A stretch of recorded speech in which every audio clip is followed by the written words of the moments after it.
Hello guys, welcome back to my YouTube channel. Radhe Radhe. तो कैसे हो आप सभी लोग। आशा करती हूँ कि आप सभी बहुत ज़्यादा अच्छे होंगे। तो आज मैं आपके सामने फिर से एक नई रेसिपी लेके आ गई हूँ, जो कि है व्रत के आलू, जो कि खाने में बहुत ज़्यादा टेस्टी लगते हैं और हेल्दी भी होते हैं।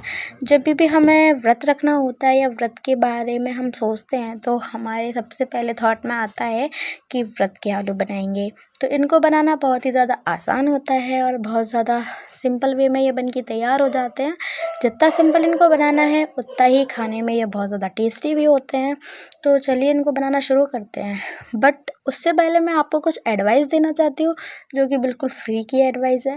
तो हम बहुत सारे व्रत रखते हैं, जैसे नवरात्रि का व्रत हुआ, जन्माष्टमी का व्रत हुआ, और बहुत सारे व्रत होते हैं जिसमें हम सब कुछ खा लेते हैं। मतलब व्रत वाला ही खाते हैं बट हम सब कुछ खा लेते हैं। लेकिन जो एकादशी का व्रत होता है उसमें हमें बहुत सारी चीज़ों को ध्यान रखना चाहिए, जिसमें क्या खाना चाहिए क्या नहीं खाना चाहिए। क्योंकि एकादशी का व्रत एक ऐसा व्रत होता है जिसमें हमको खाने का अक्सर ध्यान रखना चाहिए।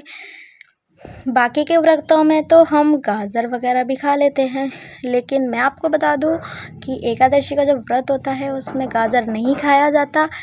और बहुत से लोग बोलेंगे, कमेंट करेंगे कि जो गाजर का हलवा है वो तो व्रत में खा सकते हैं।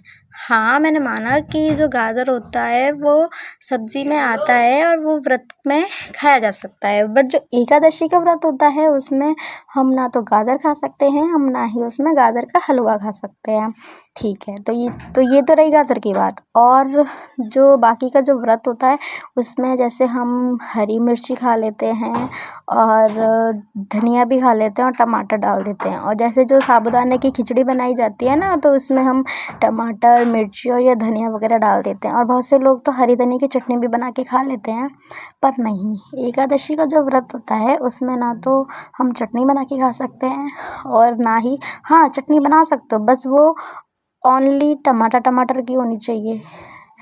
पर जो मेनली जो एकादशी का व्रत होता है उसमें ना तो टमाटर खाया जाता, ना धनिया हुआ और ना ही मिर्ची। तो ये सारी चीज़ें अवॉइड करनी चाहिए हमें, क्योंकि एकादशी का व्रत जो रखा जाता है वो बहुत ही अच्छे तरीके से रखना चाहिए, सारे नियमों का पालन करना चाहिए। और सारे व्रतों में तो, और बहुत से लोग बोलते हैं कि हम जीरा भी खा लेते हैं। तो आप कमेंट करके ज़रूर बताइए कि आपके यहाँ पे जो रेसिपी बनाई जाती है व्रत वाली उसमें जीरा खाते हैं कि नहीं खाया जाता। तो मैं आपसे ये बोलना चाहती हूँ कि जो एकादशी का व्रत होता है उसमें बहुत अच्छे नियमों का पालन करना चाहिए। तो हमें नहीं खाना चाहिए धनिया, मिर्ची, टमाटर, ये सब चीज़ नहीं खानी चाहिए। हाँ, आप मूंगफली डाल सकते हो और नींबू भी खा सकते हो, बट ये वाली चीज़ नहीं खानी चाहिए। तो इस वाली बात का आप ध्यान रखिएगा और आप ज़रूर बताइएगा कि मेरी इन्फॉर्मेशन आपको कैसी लगी, मेरी एडवाइस आपको कैसी लगी। तो अब ये बारी आई रेसिपी बताने की, तो मैं आपको बताती हूँ कि ये रेसिपी मैंने कैसे बनाई है। सबसे पहले मैंने मीडियम साइज़ के आलू लिए थे, जिनको मैंने बॉईल कर लिया था। बॉईल करने के बाद इनके छिलके को हटा दिया था।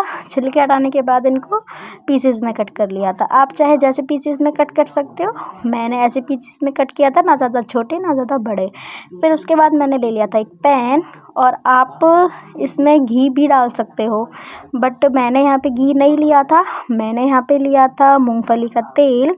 तो मैंने यहाँ पे मूंगफली का तेल थोड़ा सा गरम किया। गरम करने के बाद जो आलू हमने कट किए थे वो आलू हमने डाल दिए थे इसमें। और उसके बाद मैंने यहाँ पे ली थी काली मिर्ची और उसको कूट लिया था अच्छे से।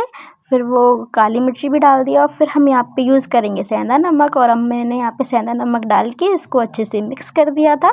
और ये हमारी रेसिपी बन के तैयार है। तो कैसी लगी वीडियो आपको ज़रूर बताइएगा। Bye bye.